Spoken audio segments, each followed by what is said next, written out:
میں نے آج تک نہیں دیکھا کہ کسی مردے کو سفید رنگ کے علاوہ کسی اور رنگ کا کفن دیا گیا ہو، کالے رنگ کا، نیلے رنگ کا، پیلے رنگ کا۔ حالانکہ شریعت میں جائز ہے، کوئی سیاہ رنگ کا کفن دے دے جائز ہے، نیلے رنگ کا کفن دے دے جائز ہے، لیکن حضور کا ایک فرمان کہ اپنی مسجدوں کو زینت سفید رنگ سے دو اور اپنے مردوں کا کفن سفید رنگ سے دو۔ سفید رنگ سے کفن دینا مستحب ہے، لیکن اگر کوئی اور رنگ سے کفن دے دے تو وہ بھی جائز ہے۔ لیکن ہم نے وفات کے موقع پر کبھی اس مستحب کو بھی ترک نہیں کیا، یعنی غم کا موقع ہو تو ہم مستحب بھی ترک نہیں کرتے، اور شادی کا موقع ہو تو صرف ایک نکاح رہ گیا ہے جو سنت کے مطابق، باقی ہماری پوری شادی کی رسوم و رواج جو ہیں وہ ساری شریعت سے متصادم ہو گئیں الا ماشاء اللہ۔ باقی صرف نکاح رہ گیا، تو وہ بھی لوگ کہتے ہیں وہ پہلے جا کے مسجد میں کر آئیں تاکہ یہاں یہ تکلف بھی نہ ہو، اور وہاں پوری ہماری شادی کی تقریب جو ہے وہ ہماری مرضی کے مطابق۔ یہ خاندانی رسم ہے، یہ ہم نے میڈیا پہ دیکھی تھی، یہ سوشل میڈیا پہ دیکھی تھی، یہ ہمارے ایک دوست کی شادی پہ گئے تھے، یہ ہم نے وہاں دیکھا تھا، اور کتنی تہذیبوں کا مغلوبہ بنا کے ہم ایک تقریب کرتے ہیں اور اس میں ہماری خواہش ہوتی ہے۔ ہم شریعت سے نہیں پوچھتے کہ شریعت اس کے بارے میں کیا کہتی ہے۔ تو کیا اسلام غموں کا مذہب ہے، دکھوں کا مذہب ہے؟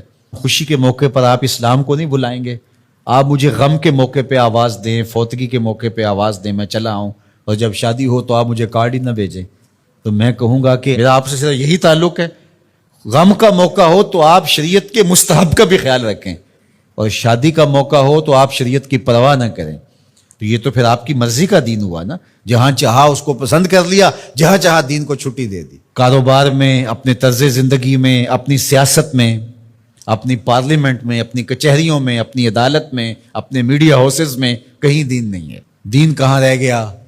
اللہ اکبر۔ اقبال نے جو شکوہ میں کہا کہ اگر مسجد میں صف آرا ہوتا ہے تو غریب، دین غریبوں کے پاس رہ گیا۔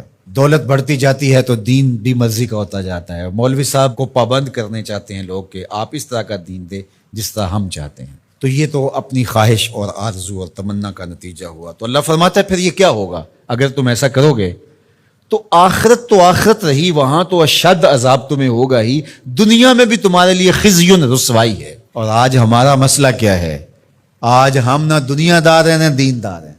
کافر تو سیدھے سیدھے کافر ہیں اور اپنا ان کا نظام ہے اور اس نظام کے مطابق چل رہے ہیں، اور ہم کیا ہیں؟ ہم رادے بٹیر رادے تیتر، کبھی ہم کہتے ہیں ہم مسلمان ہیں اور کبھی کہتے ہیں نہیں ہم جدید تہذیب کے نمونے ہیں، اور ہم اس صورت کے اندر اپنے آپ کو دکھانا پیش کر رہے ہوتے ہیں۔ تو ہماری شکلیں روز بدلتی رہتی ہیں۔ مسجد میں آتے ہیں تو ہم ٹوپی پہن لیتے ہیں اور پھر ہم ٹوپی بھی وہیں چھوڑ جاتے ہیں، اور میں کہتا ہوں نماز بھی وہیں چھوڑ جاتے ہیں۔ جب دکان پہ بیٹھے ہوتے ہیں تو اس وقت ہم نمازی نہیں ہوتے، بلکہ ہم حج اور احرام بھی وہیں چھوڑ آتے ہیں، اور ہم یہاں اور طرح کے مسلمان ہوتے ہیں، حج پہ اور طرح کے مسلمان ہوتے ہیں، اعتکاف میں اور طرح کے مسلمان ہوتے ہیں، اور ہم باہر اور طرح کے مسلمان۔ حالانکہ یہ ساری تربیت ہے ہماری عملی زندگی میں اس کا اثر پیدا ہو۔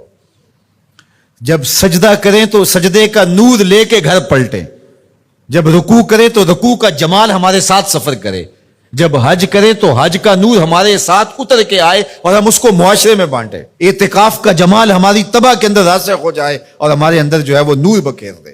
تو مسلمان کا دین اور دنیا الگ چیز نہیں ہے، مسلمان کا دین اور دنیا ایک ہی چیز ہے، اور وہ اکٹھے چلتے ہیں، اور ان کو جدا کریں گے تو پھر چنگیزی کے علاوہ کچھ باقی نہیں رہے گا۔